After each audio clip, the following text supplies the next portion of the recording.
Hello student, इस lecture में हम बात करेंगे लैग्रांजेस मीन वैल्यू थ्योरम के स्टेटमेंट को हम किस तरह से समझेंगे और साथ ही साथ हम बात करेंगे कि इसके न्यूमेरिकल को किस तरीके से सॉल्व किया जा सकता है। तो इस लेक्चर को हम आगे लेकर के चले इससे पहले एक छोटी सी अपील, अगर इस चैनल पर आप नए हैं तो चैनल को सब्सक्राइब कीजिए, वीडियो को लाइक करना और हाँ शेयर करना मत भूलना। तो चलो इस लेक्चर को आगे बढ़ाते हैं। इसके स्टेटमेंट और इसके फॉर्मूले को याद करने की जरूरत नहीं है। ये इसके ग्राफिकल रिप्रेजेंटेशन को अगर आप समझ में आ गया, क्योंकि हमने बहुत बार इसको किया हुआ है, अगर ये समझ में आ गया तो ये स्टेटमेंट और ये जो फॉर्मूला है वैसे ही समझ में आ जाता है।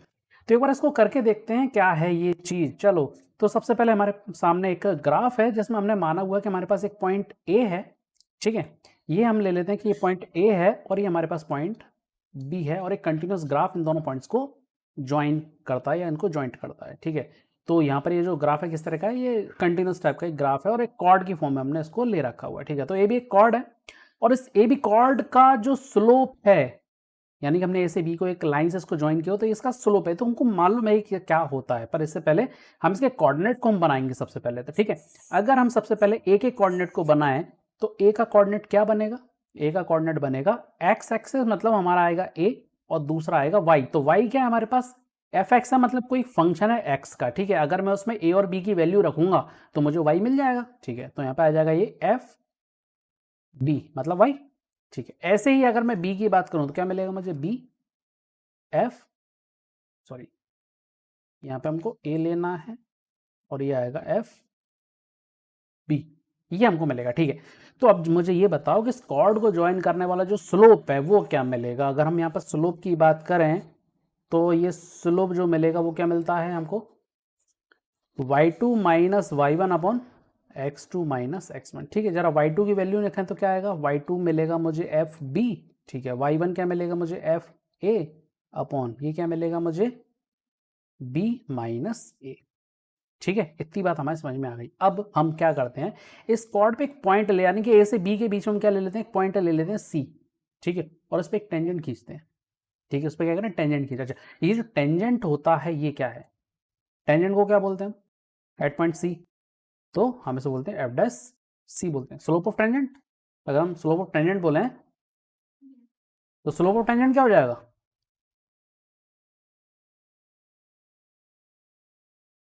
Slope of tangent F dash C हो जाएगा। ठीक है, तो भाई ये भी स्लोप है ये भी स्लोप है, अगर ये पैरेलल है, यहां ध्यान देना कि अगर इस पॉइंट से या सी पॉइंट से ड्रॉ किया जाने वाला टेंजेंट का स्लोप अगर ए बी कॉर्ड के स्लोप के पैरेलल है तो क्या होगा, तो होता है F dash C is equal to, क्या हो जाएगा, ये एफ डैश सी है और ये भी क्या है हमारा स्लोप है, दोनों स्लोप है, दोनों स्लोप कैसे होंगे, इक्वल होंगे। तो क्या बन जाएगा यहाँ पर F B minus F A upon B minus A हमें मिल जाएगा। यही तो लैग्रांजेस थ्योरम का क्या है, मैथमेटिकल रिप्रेजेंटेशन है।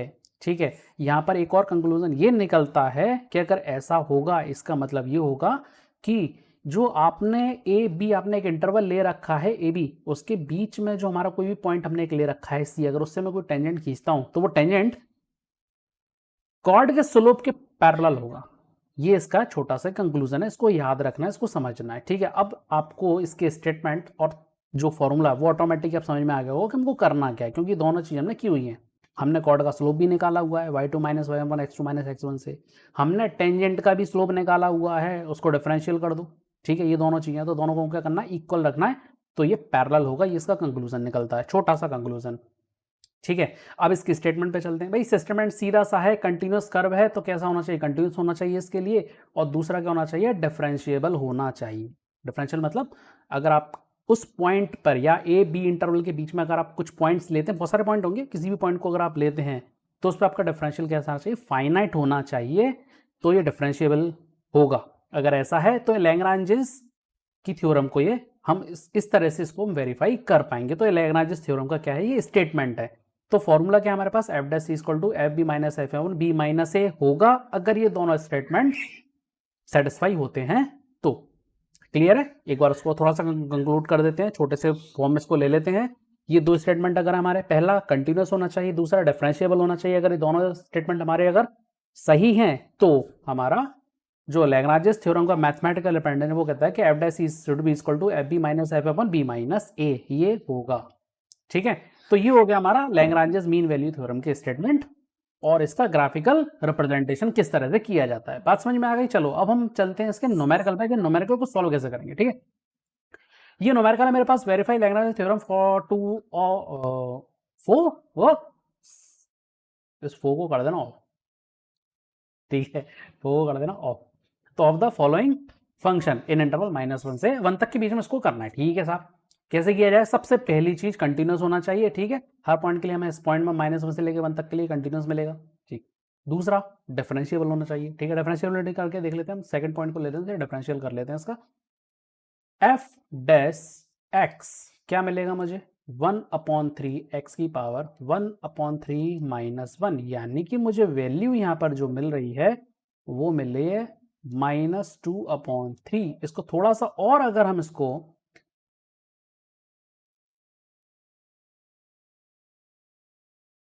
मैनेज करें तो क्या मिलेगा? 1/x की पावर 2/3। डिफ्रेंशिएट कर लिया। क्या ये डिफरेंशिएबल है? किस इंटरवल में? -1 से 1 तक के बीच में। इसके बीच में कोई एक वैल्यू ले लो, हम ले लेते हैं 0 ले लेते हैं। ठीक है, 0 ले लेते हैं।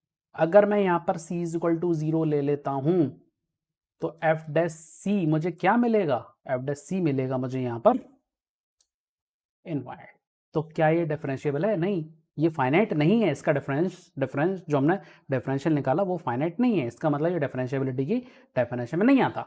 इसका मतलब ये लैग्रांजेस थ्योरम को वेरीफाई नहीं कर सकता। इस ये जो न्यूमेरिकल है ये लैग्रांजेस थ्योरम को वेरीफाई नहीं कर सकता। तो उम्मीद है अब ये चीज अच्छे से समझ में आ गई होगी। सेकंड क्वेश्चन पर चलते हैं, इसको और ज्यादा क्लियर करने के लिए। सेकंड क्वेश्चन उसमें पूछ रहा है, हमें इस क्वेश्चन में पूछा जा रहा है कि find the value of C by Lagrange's mean value theorem for the function. ये हमारे पास फंक्शन है, इंटरवल दिया हुआ है 3 to 5। ठीक है, तो चलो यहां पर निकालते हैं इसको। सबसे पहली चीज कंटिन्यूटी। तो हम इसको एक काम करते हैं, पहले इसका ओपन पूरा फुल फॉर्म निकाल लेते हैं। इसका फुल फॉर्म क्या निकलेगा इसका? यानी कि जितनी bracket x-3 x-6 x-9 multiply करेंगे तो हमको एक पॉलिनोमियल मिलेगा, उसमें हम लिख लेते हैं इसको। तो ये जो पॉलिनोमियल है ये हमको यहाँ पर मिलेगा। ठीक है, अब यहाँ पर पहली चीज तो ये कि क्या कंटिन्यूस है? हाँ ठीक है, x³ -8x plus 99x continuity में ये आता है। ठीक है, पहली चीज तो ठीक। दूसरा, क्या ये डिफरेंशिएबल है? ये हमको निकालना पड़ेगा। ठीक है, डिफरेंस हम इसका निकाल लेते हैं। तो एफ डैश एक्स हम लेते हैं, क्या मिलेगा मुझे यहाँ पर? 3x² -36x प्लस 99 मुझे यहाँ पर ये मिल जाएगा। ठीक है, ये मुझे मिल गया। अब यहाँ पर ये डिफरेंशिएबल होगा, 3 to 5 के लिए डिफरेंशियल होगा, क्योंकि आप कोई भी वैल्यू रखो यहाँ पर सारी वैल्यूज इसके लिए क्या मिलेंगी? फाइनाइट मिलेंगी। पर अब यहाँ पे हमें क्या निकालना है? सी निकालना है, वो एग्जैक्ट पॉइंट निकालना है जिस पर टेंजेंट अगर हम खींचे या उसका हम ये डिफरेंशियल अगर हम लेंगे तो टेंजेंट का स्लोप जो है वो कॉर्ड के स्लोप के पैरेलल होना चाहिए। वो पॉइंट हमको सी चाहिए। ठीक है, तो ऐसे तो मिलेगा नहीं। क्या करना पड़ेगा? हमें अब डेफिनेशन का यूज करना पड़ेगा, फॉर्मूले का यूज करना पड़ेगा, क्योंकि हमें दो चीजें तो क्लियर होगी, कंटिन्यूस है, डिफरेंशिएबल है। ठीक है, फाइनाइट होगा ना, हर बार कोई वैल्यू रखो फाइनाइट हमें यहाँ पे मिलेगा। 3 to 5 के बीच में, ध्यान रखना, 3 to 5 के बीच में कोई भी पॉइंट लेंगे वो डिफरेंशियल हमको मिलेगा, फाइनाइट मिलेगा। ठीक है, तो अब यहाँ पर अगर ऐसा है तो यहाँ पर हमें मिलेगा F dash C F B minus F A upon B minus A. ये हमको यहाँ पर पुट करना पड़ेगा। ठीक है, एफ डैश सी की वैल्यू हमें एफ डैश एक्स मिला हुआ, तो एफ डैश सी हम यहाँ से लिख ही लेंगे, एक्स की जगह सी रख दो। अब F B minus F A ये हमको रखना पड़ेगा। ठीक है, पहले हम यहाँ पे लिख लेते हैं 3c² -36c, एक्स की जगह सी रख दें एफ डैश सी के लिए। ठीक है, C plus 99 is equal to F B. अब एफ बी जो होगा वो क्या है? एफ बी मतलब F5 यहाँ पे लेते हैं F5। ठीक है, क्या मिलेगा हमें F5 मुझे? 8 मिलेगा। ठीक है, और अगर मैं यहाँ पे निकालता हूँ F3 यानी कि FA, क्या मिल रहा है? 3 - 3 पूरा का पूरा ये 0 हो जाएगा। ठीक है, अगर यहाँ रखें तो क्या मिलेगा मुझे यहाँ पे? 8/2 यानी कि मुझे क्या मिल रहा है? 4 मिल रहा है। तो यहाँ पर मुझे पूरी की पूरी जो इक्वेशन है वो कुछ इस तरह से मिलेगी, 36c plus 99 is equal to 4, 3c² -36c plus 95 is equal to 0 हमें यहाँ पर मिलेगा। अब ये क्वाड्रेटिक इक्वेशन का हमें क्या निकालना है? सी यानी कि रूट निकालना, सी हैगा हमारे पास सी स्क्वायर माइनस 36 प्लस 95। हम यहाँ पे इसका क्या करें, क्वाड्रेटिक में किस तरह से रूट निकाले जाते हैं वो फॉर्मूला हमको मालूम है, minus B plus minus under root B square minus 4ac upon 2a, ये फॉर्मूला होता है। इस फॉर्मूले से हमारा जो सी होगा वो कैलकुलेट हो जाएगा। अब जो सी निकलेगा वो क्या निकलेगा, यहाँ पर सी निकालेंगे अगर हम यहाँ पर, तो सी हमें मिलेगा 8.08 एंड 3.92, ये वैल्यू मिलेगी। अच्छा, अब इसमें से सी सिलेक्ट कौन सा करें, हमें सी वो सिलेक्ट करना है जो हमारा रेंज में आ रहा है। 8.08 ये वाली जो वैल्यू है ये हमारी आउट ऑफ रेंज आ रही है। क्या ये 3 और 5 के बीच में आ रही है, नहीं आ रही, इसको हम डिस्कार्ड कर देंगे। कौन सी वैल्यू आ रही है, c इज इक्वल टू 3.92 ये आ रहा है, तो ये वैल्यू हमारी इस फंक्शन के लिए हो जाएगी। ठीक है, तो उम्मीद है ये चीज अच्छे से समझ में आ गई होगी। तीसरा जो क्वेश्चन है वो बहुत ही इंपॉर्टेंट है, उसे अच्छे से समझना। ठीक है, ये थर्ड क्वेश्चन, और इस क्वेश्चन में हमको c की वैल्यू निकालनी है लैग्रांजेस मीन वैल्यू थ्योरम को फॉलो करते हुए। ठीक है, तो अब यहाँ पर ये जो फंक्शन गिवन है ये पहले तो उसको वेरीफाई करना चाहिए, मतलब कंटिन्यूअस होना चाहिए, दूसरा डिफरेंशिएबल होना चाहिए। तो पहले हमको ये दोनों चीज़ें देखना होंगी। ठीक है, और उसी के बाद हम क्या कर पाएंगे, c की वैल्यू को हम कैलकुलेट कर पाएंगे। ठीक है, तो चलो सबसे पहले देखते हैं। तो यहाँ पर अगर हम देखें हमें लिमिट दी गई है, एक तो 1 के इक्वल और एक 1 से स्मॉलर, तो हमारा 2 प्लस एक्स क्यूब फंक्शन हमें कंसीडर करना है। अगर x से ग्रेटर है तो हमें 3x कंसीडर करना है। तो थोड़ा सा इसको ऐसा समझ लेते हैं। ठीक है, ये मैं एक्सिस लाइन बना लेता हूँ, एक अपनी लाइन बना लेता हूँ। ये मैंने कोई वैल्यू ले ली 1, अगर 1 से 1 के इक्वल या स्मॉलर है यानी कि इस वाले पार्ट में जाएगा। कौन से वाले पार्ट में जाएगा, ये लेफ्ट हैंड साइड वाले पार्ट में जाएगा। 2 प्लस एक्स क्यूब होना चाहिए, अगर ऐसा है तो इसको अपन ऐसा ले लेते हैं। ठीक है, इक्वल और उससे छोटा 1, तो हमारी एक वैल्यू तो फिक्स हो गई कि भाई इक्वल या फिर उससे स्मॉलर, यानी कि इक्वल यानी कि मैंने 1 को ले रखा है। अब दूसरा जो बोल रहा है 1 से ग्रेटर अगर है, 1 से ग्रेटर है तो मैं कौन सा लूंगा 3x, यानी कि 1 जो है वो पूरी तरह से इसके फोकस में है, इसके पिक्चर में ये क्लियरली हमको दिखाई दे रहा है कि 1 जो है इसके इंटरफेस पर हमें यहाँ पर मिलेगा। हम ऐसा बोल देते हैं समझने के लिए, इसको ऐसा बोल देते हैं। ठीक है, 1 इज अ फिक्स पॉइंट जिस पर दोनों फंक्शन एक दूसरे के साथ क्या हो रहे हैं, कनेक्ट हो रहे हैं। ठीक है, तो जब हम कंटिन्यूटी निकालेंगे तो हमारा यहाँ पे इस पॉइंट पे क्या निकलेगा, हमारा ये जो फंक्शन होगा वो कंटिन्यूस हमें यहाँ पर मिलेगा। तो ये चीज तो क्लियर हो गई। ठीक है, दूसरा हमें क्या निकालना है, इसकी डिफरेंशिएबिलिटी को हमें यहाँ पे चेक करना। ठीक है, इससे पहले हम पहले f1 को ले लेते हैं, क्योंकि हमने f1 जो है वो हमने लिया हुआ है। f1 अगर मैं 1 लेता हूं, मैं कौन सा फंक्शन लूंगा, 2 प्लस एक्स क्यूब लूंगा मैं। ठीक है, तो यहां पर हम पहले x लिख लेते हैं क्योंकि हमें 1 लेना है, क्योंकि 1 इसका जो है वो 1 ही है जो दोनों फंक्शन को क्या कर पा रहा है, कनेक्ट कर पा रहा है। 3x और 2 प्लस एक्स क्यूब को कनेक्ट कर पा रहा है, तो मैं 1 पे वैल्यू पहले निकालूंगा। ठीक है, तो f1 अगर मैं लूंगा तो 2 प्लस 1 का क्यूब कितना मिलेगा मुझे, 3 मिलेगा। ठीक है, इसको याद रखना है। ठीक है, ये चीज क्लियर। अब हमें क्या निकालना है, इसकी डिफरेंशिएबिलिटी। अब चूंकि ये पे लिमिट पर है, दो फंक्शन अलग अलग हैं और ब्रेक लिमिट में ये चल रहे हैं।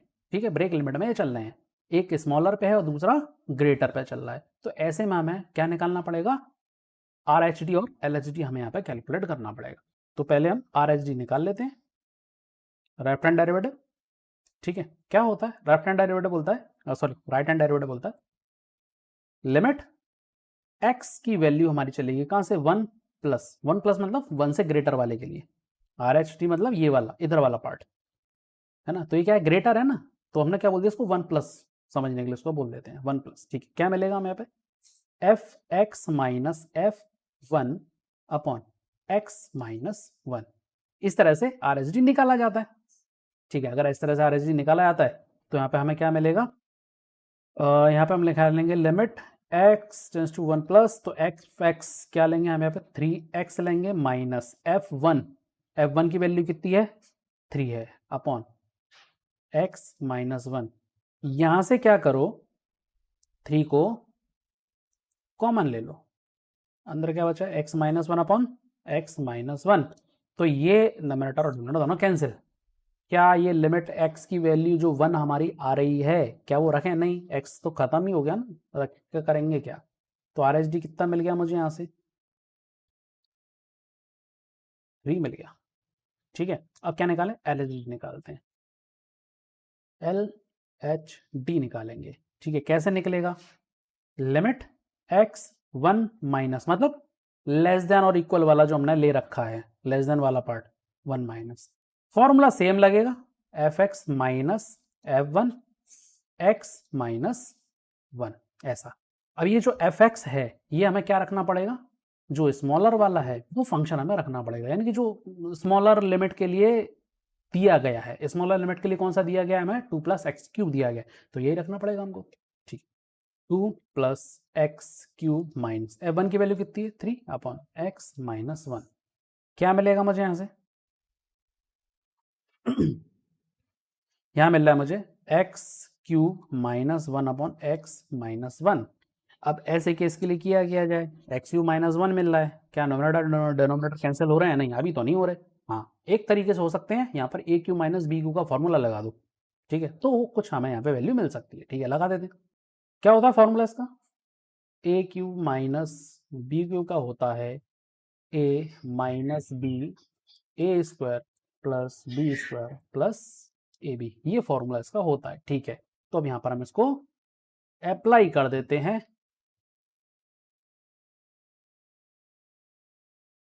x माइनस 1 मिलेगा, क्या मिलेगा यहाँ पर, x square plus 1 plus x, ये मुझे यहाँ पर मिलेगा। ठीक है, डिवाइड में क्या आ रहा है, x माइनस 1 आ रहा है, तो अब यहाँ पर देखो क्या हो रहा है, x माइनस 1 कैंसिल। ठीक है, 1 रख देते हैं इसके अंदर, 1 रखें तो कितना मिलेगा यहाँ पर, 1 रख देंगे तो 1 प्लस 3 मिलेगा। देखो जरा, अब हम प्रीवियस पेज को देखें तो आर एच डी की वैल्यू भी 3 मिल रही है और एल एच डी वैल्यू की भी 3 मिल रही है, तो डिफ्रेंशिएबिलिटी, इस केस में जो डिफ्रेंशिएबिलिटी की जो डेफिनेशन होती है वो क्या होती है, आपका जो एल एच डी है वो आर एच डी के बराबर होना चाहिए, तो ये डिफ्रेंशिएबिलिटी को सेटिस्फाई करता है। तो हाँ, यहाँ पर एल एच डी दोनों, R H D L H D दोनों इक्वल हैं, यानी कि ये डिफ्रेंशिएबिलिटी को सेटिस्फाई करते हैं।